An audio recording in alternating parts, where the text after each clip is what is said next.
The King Has Entered the Room, a cinematic audiobook story by David Rousseau. Before anyone noticed him, the atmosphere had already begun to shift. Conversations dulled, laughter softened at the edges. Even the air once relaxed and unguarded seemed to tighten, as though it recognized something before the mind could name it. Then the door moved, and without a single word, everyone understood the same thing. The king had entered the room. Introduction. Some moments in life don't arrive with warning. They slip in quietly, unlabeled, easy to overlook unless you're paying close attention. This was not one of those moments. The room was already full long before anything meaningful occurred. Voices stacked over one another in a constant hum, laughter slightly forced, confidence carefully displayed, ambition leaking through every greeting and gesture. Everyone was presenting, everyone was observing, everyone was, in their own way, trying to be significant. And yet,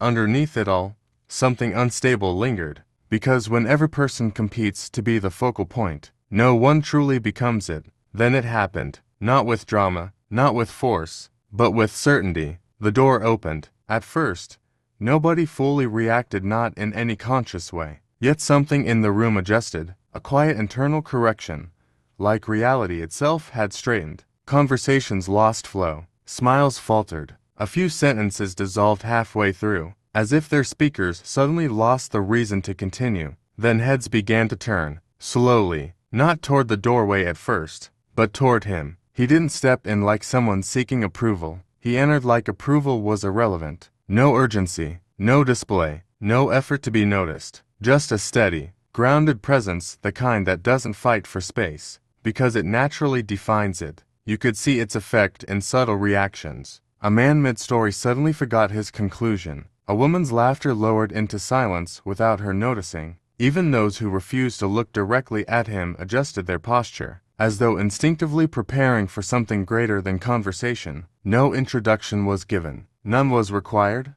because something unspoken had already decided. The king had entered the room, and the room, without agreement or resistance, had already begun reshaping itself around that fact. This isn't a story about rank, not about money, influence, or recognition. It's about something far less common, a presence so anchored it alters atmosphere without effort, that draws focus without pursuit, that exposes truth simply by existing. Most people spend their entire lives trying to replicate it. Few ever understand what it actually is, but you're about to see it unfold.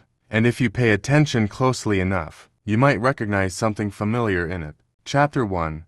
The room that thought it was in control. The room believed it was self-governing. That belief was its first error. Within its boundaries, everything appeared intentional, every laugh precisely timed, every handshake a quiet negotiation, every remark carrying hidden measurement. It was the kind of place where people didn't just meet each other, they assessed each other. Value wasn't spoken aloud, it was inferred. At least, that was the shared assumption. In reality, it was simply noise. Not random noise, but structured noise. Repeated patterns mistaken for order. Conversations layered over one another. A business pitch near the bar. A joke stretched slightly too far in the center. A half-concealed disagreement disguised as amusement by the windows. And underneath all of it, a silent rule everyone followed. Remain noticeable. Remain relevant. Do not disappear. Because in this space, fading out felt worse than leaving entirely. No one acknowledged the quiet strain behind it all. The slightly raised shoulders that never fully relaxed. The smiles that arrived too quickly or overstayed their welcome. The way attention hovered but never fully landed anywhere. The room believed it was in control.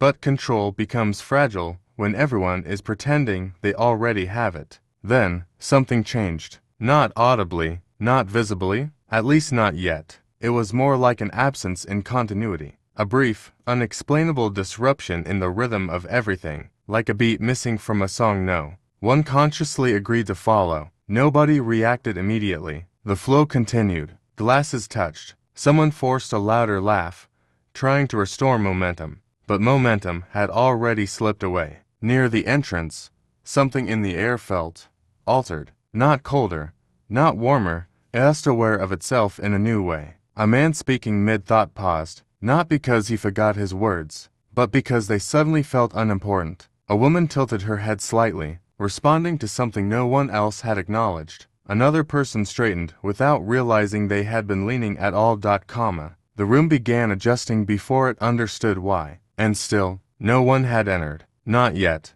But the expectation of arrival had already formed. That's the part most people never notice about influence. It doesn't wait to appear. It announces itself before it arrives. And in that invisible shift, the room stopped belonging to itself. It was already beginning to belong to what was coming. For the first time that night, the room wasn't maintaining control. It was preparing for an eruption. Chapter 2.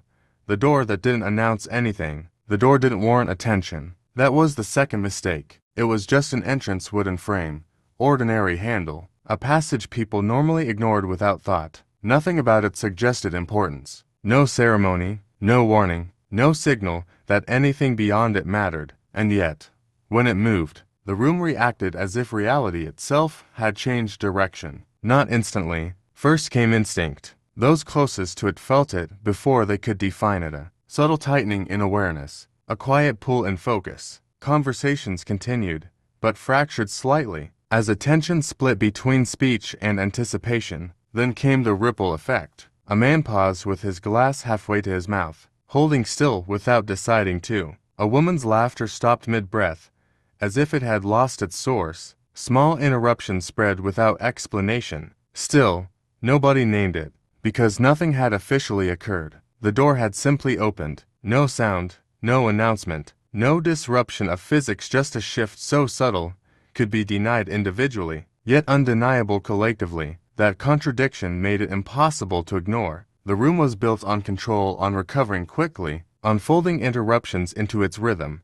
But this wasn't an interruption. It was arrival. At first, only a few registered him. A figure crossing the threshold and hurried, self-contained, moving as though the space had already made way for him. No hesitation, no performance, just motion that assumed permission had never been required. Then others noticed, or realized they already had, a moment earlier than they admitted, because the strange part wasn't his entrance. It was how quickly everything had already begun responding to him. Attention didn't gather. It yielded.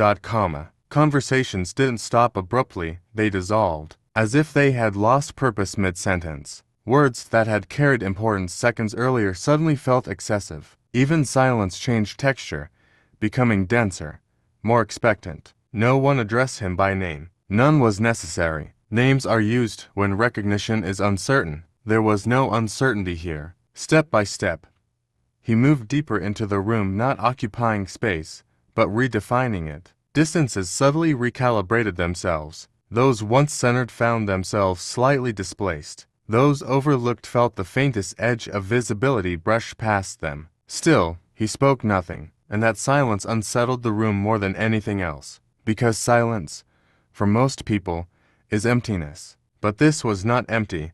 It had density, and the room, despite all its confidence, had never learned how to function around something that carried weight without explanation. So, it did what unstable systems always do when faced with something they cannot classify. It adapted, not around sound, not around conversation, but around him. And without consent, without discussion, without resistance worth mentioning, the structure of the room began to change. Quietly, completely, as though the door had not opened to let someone in, but to reveal who had been in control all along. Chapter 3.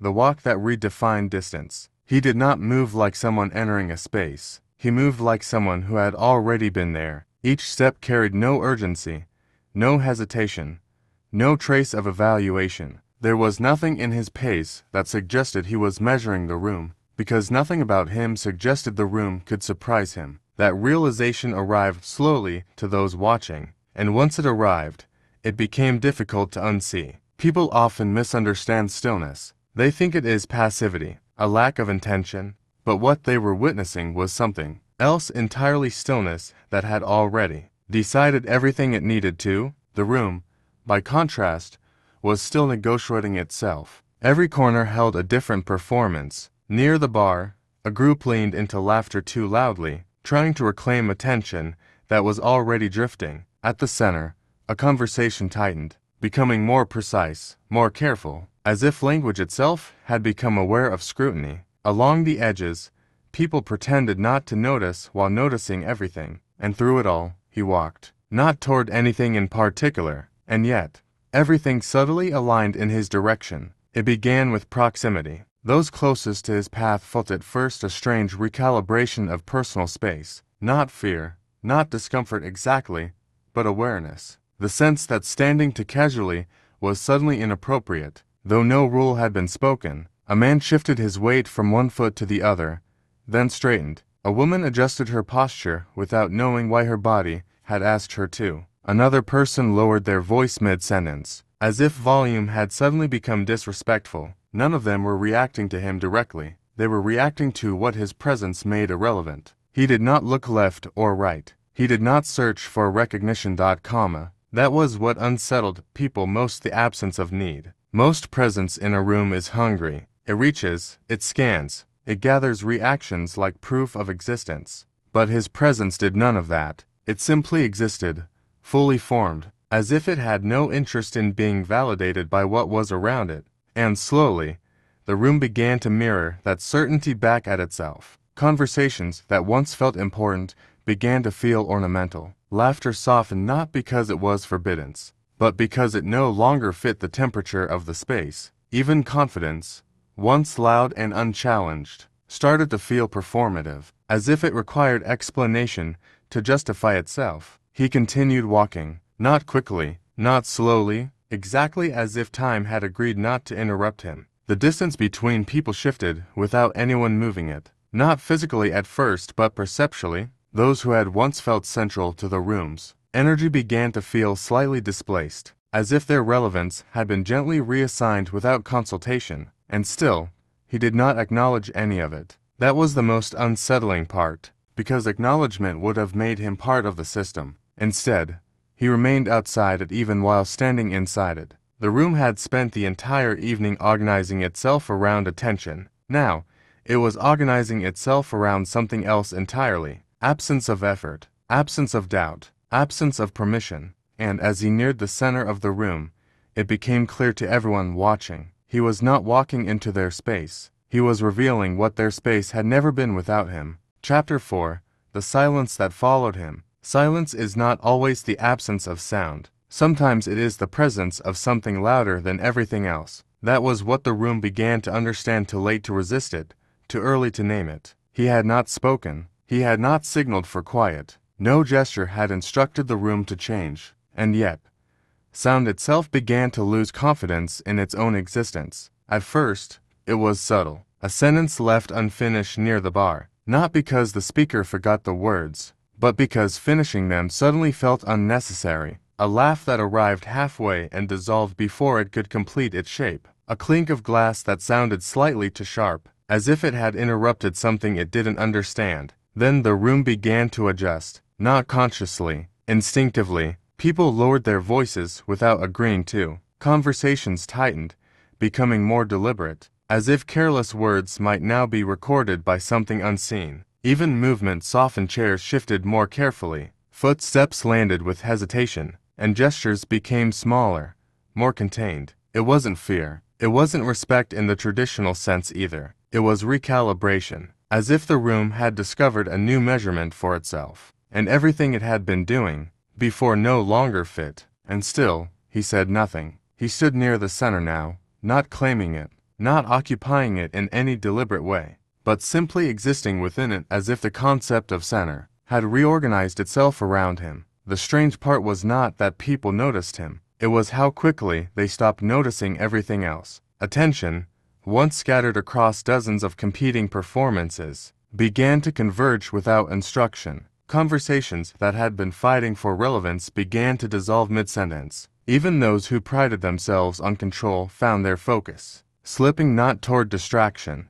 but toward him. A man attempted to continue speaking about something important. He even gestured for emphasis, trying to reclaim the thread of his own narrative. But his words weakened halfway through, losing structure, as if they no longer had authority to exist in this environment. He stopped speaking, not because he was interrupted, but because continuation felt unnecessary. This was the effect no one had prepared for. Not domination, not confrontation, but quiet irrelevance. The room had always believed it could absorb anything: loudness, charisma, even disruption. It had systems for that. It knew how to recover, how to reassert itself, how to pretend nothing had changed. But it had no system for this, for presence that did not compete, for silence that did not wait, for certainty that did not ask to be believed. The man in the center shifted his gaze, not searching, not selecting, but simply observing.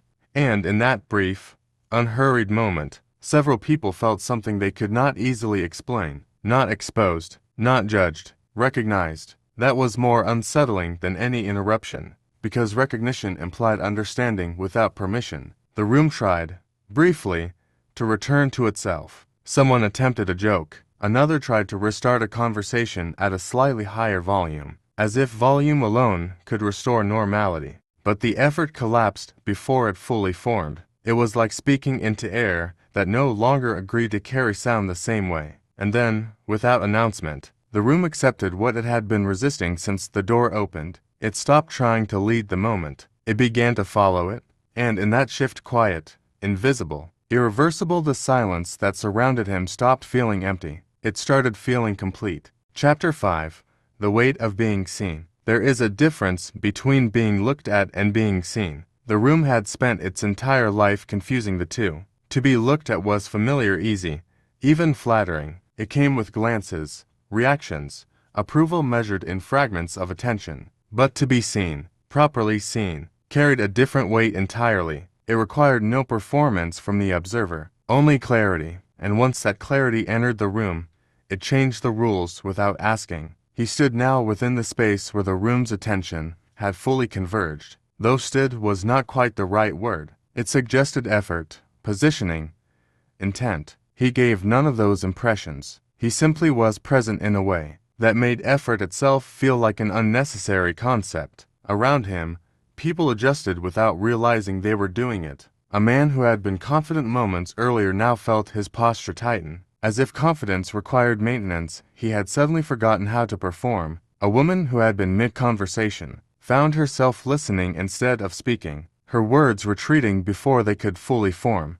Others smiled less, not because they were unhappy, but because smiling felt like an action that needed justification. No one said anything about him, but everything began to revolve around the fact that he was there. That was the unsettling part. He did not interrupt the room. He revealed it. The conversations that once felt essential now sounded slightly out of place, like background noise in a space that had changed its purpose. Even ambition so loud, so carefully displayed, began to feel transparent, as if it could no longer hide what it was made of. He turned his head slightly, not toward anyone specific, yet several people felt it as if it had been directed at them alone. That was the paradox of presence like his. It did not divide attention, it multiplied awareness. Each person felt individually observed, even though no one could claim to be singled out. A man near the center of a conversation tried to continue speaking, forcing his point forward with practiced confidence.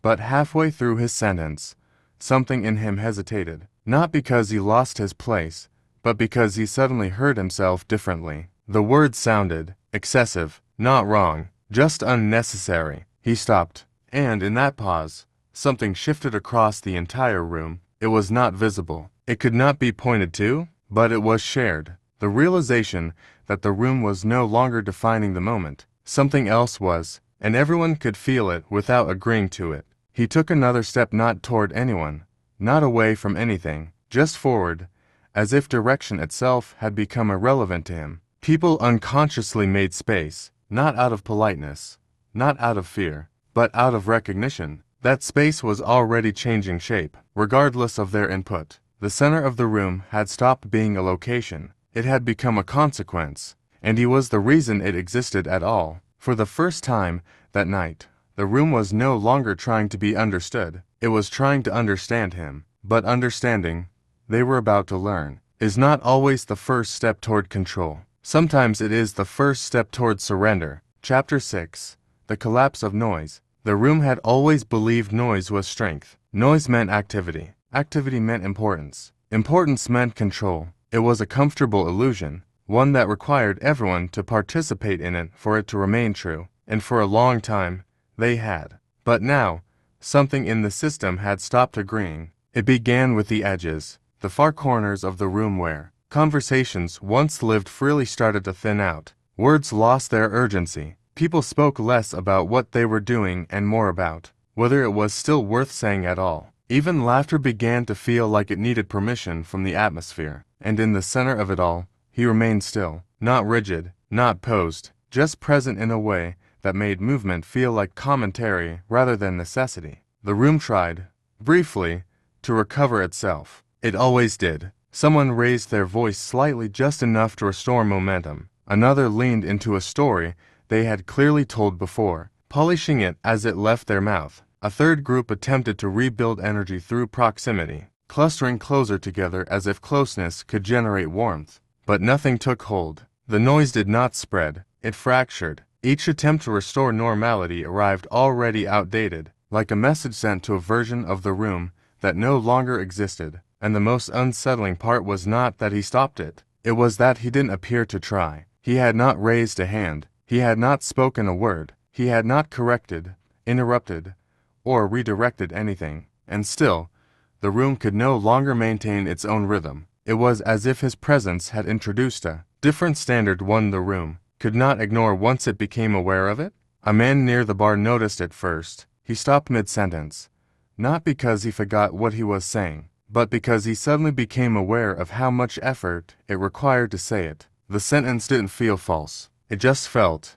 inflated, larger than the moment deserved. He lowered his glass without drinking, not out of hesitation, out of disinterest he didn't know he had. Across the room, others began to feel the same thing in different forms. A conversation that had once felt vital now sounded rehearsed. A joke that should have landed now hovered awkwardly in the air before disappearing without reaction. A confident statement about success, ambition, direction once powerful now felt like it had been spoken into a space that no longer needed convincing, because the room was no longer being impressed, it was being measured. And under that measurement, noise lost its authority. He took another step, and with it, something subtle but irreversible happened. The room stopped responding to volume. It started responding to weight. Not what was said, but what remained after it was said. And in that shift, everything unnecessary began to fall away. Not dramatically, not all at once, but cleanly, like a structure losing the illusion that had been holding it up. The room did not become silent because it was told to. It became silent because nothing in it could justify being louder than him anymore. And for the first time, silence did not feel like absence. It felt like order returning to something that had forgotten what order was. Chapter 7.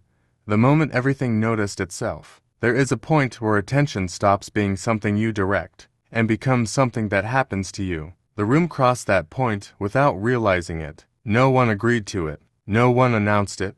But suddenly, every person inside it became aware of the same strange truth. They were no longer simply observing the room. They were being observed within it. He stood near the center now, though even that word center felt less like a location and more like a consequence. The space around him had adjusted so naturally that it no longer looked like people had made room. It looked like the room itself had decided where everything belonged. And in that arrangement, something unusual began to happen. People started to notice themselves, not in the reflective, self-conscious way they were used to, but in a deeper sense, as if their own thoughts had become slightly louder than before. A man mid-conversation suddenly heard the tone of his own voice and paused, unsure why it sounded different in this environment. A woman who had been listening found herself more aware of her silence than the words around her. Others began to feel the weight of their gestures, as if every movement had gained meaning it didn't previously carry. It was not embarrassment. It was exposure, not of flaws but of intent. The room had always been good at hiding intention beneath performance. Smiles could mask calculation. Confidence could disguise uncertainty. Noise could cover emptiness. But now, something about his presence removed the cover without touching it. Nothing was taken away. Nothing was added, and yet nothing remained hidden. He had still not spoken. That was what made it difficult to resist, because silence, in most rooms, is passive. It waits for meaning to be assigned to it. But his silence did not wait. It held shape. It had direction. It behaved as if it already understood everything being said around it and found no urgency in responding. A man near the bar attempted to reassert himself. He raised his voice slightly, leaned into a familiar confidence, tried to re-establish his place in the flow of things. But halfway through his thought, he faltered. Not because he was interrupted,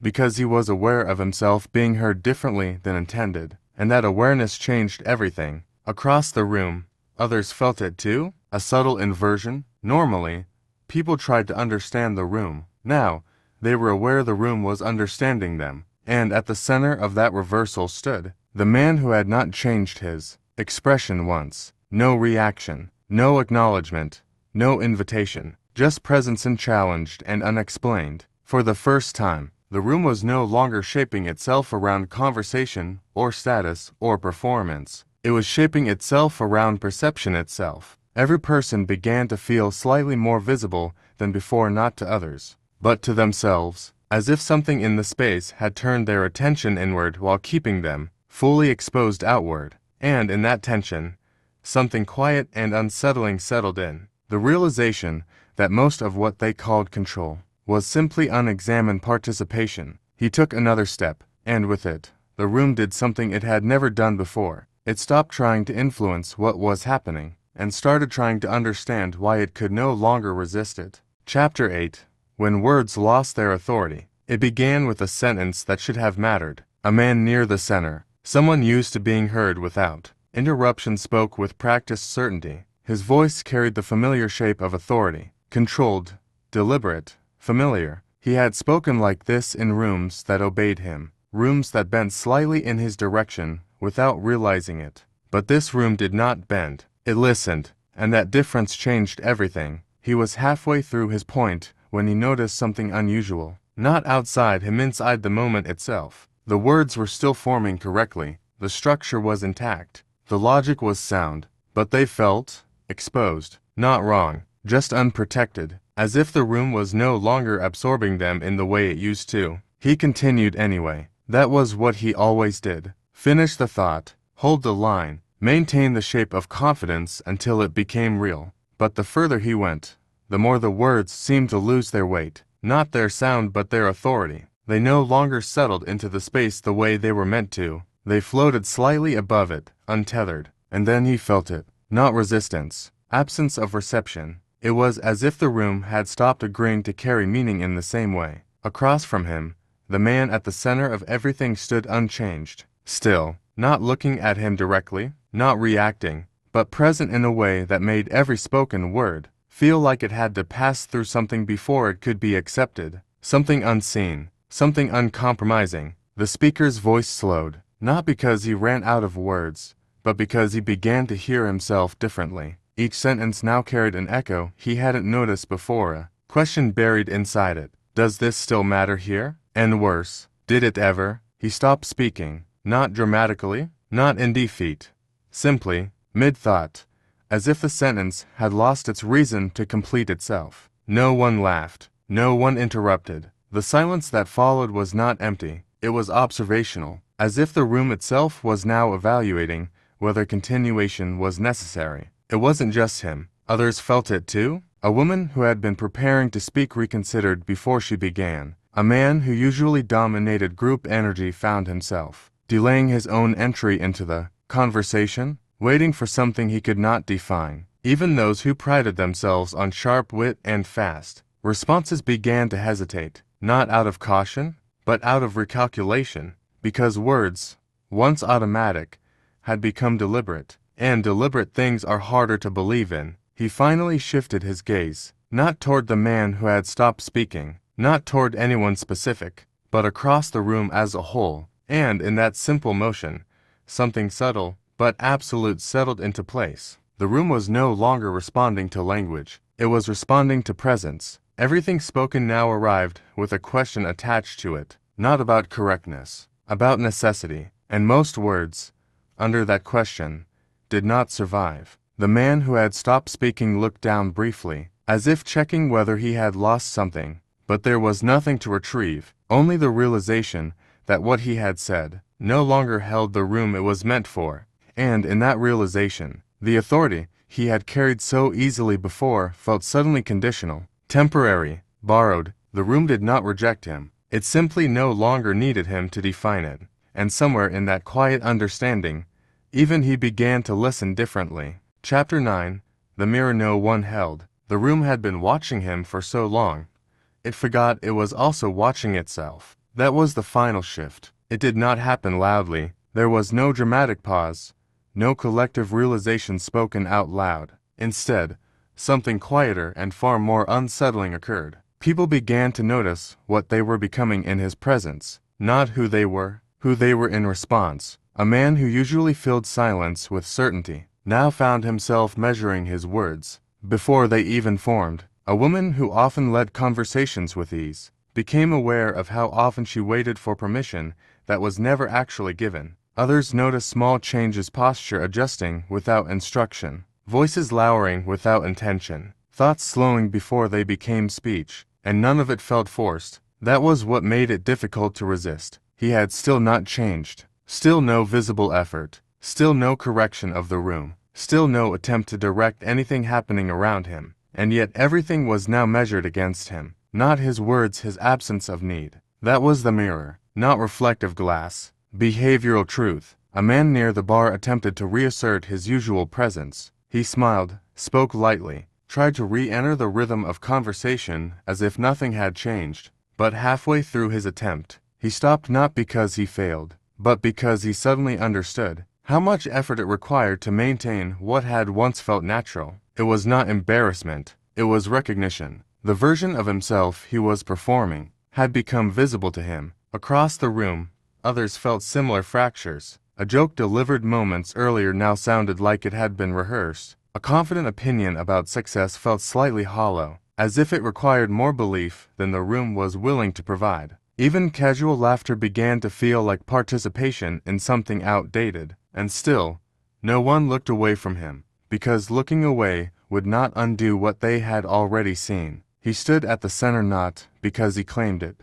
but because everything else had quietly stopped competing for it. And in that stillness, the room began to reflect itself in him. Not his personality, not his expression, but the difference between effort and inevitability. That was the reflection no one expected, because most rooms are designed to hide that difference. This one no longer could. A woman near the edge of the room noticed it first in herself. The realization arrived without warning. She was not simply speaking and listening. She was managing how she appeared while doing both. The awareness was subtle, but irreversible. Once seen, it could not be unseen. And once seen, it changed how everything felt. The room did not become quieter because it was told to. It became quieter because noise now required justification. He finally moved again, just slightly, a shift of posture more than direction.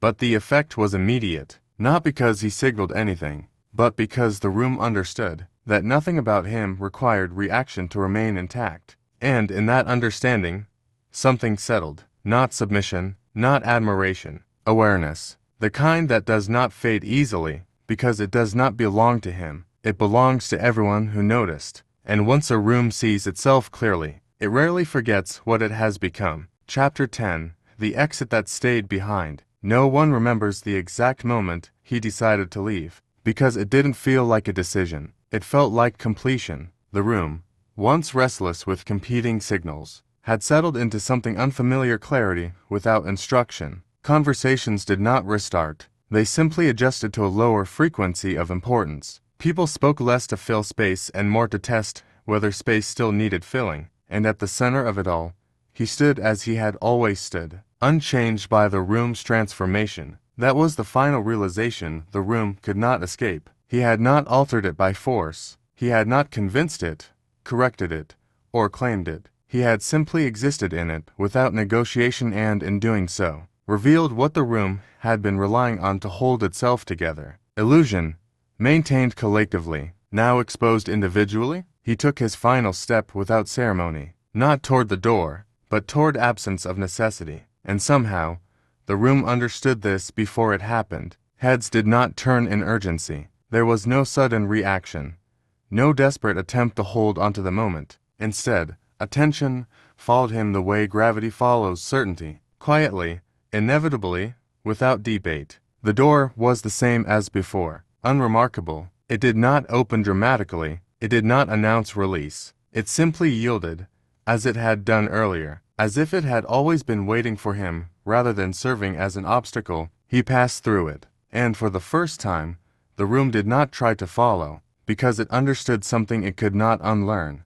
What had just left was not the presence itself, but the permission to ignore it. The silence that remained was different from before. It was not shaped by his arrival anymore. It was shaped by his absence, and yet, paradoxically, his absence did not feel empty. It felt occupied, as if the room had been left with something it could not return. People shifted slightly, as if adjusting to a temperature that no longer existed. A man at the bar looked down at his glass, not drinking, not speaking, simply processing the strange realization that everything he had just experienced could not be categorized as an event. It had been a reference point, a comparison he did not yet know how to use. A woman near the center finally exhaled fully, as if she had been holding her breath without knowing when it started. But even that release felt incomplete, because something in her attention remained fixed not on where he had gone, but on what had changed and how she now saw everything else. No one spoke his name. There was no need,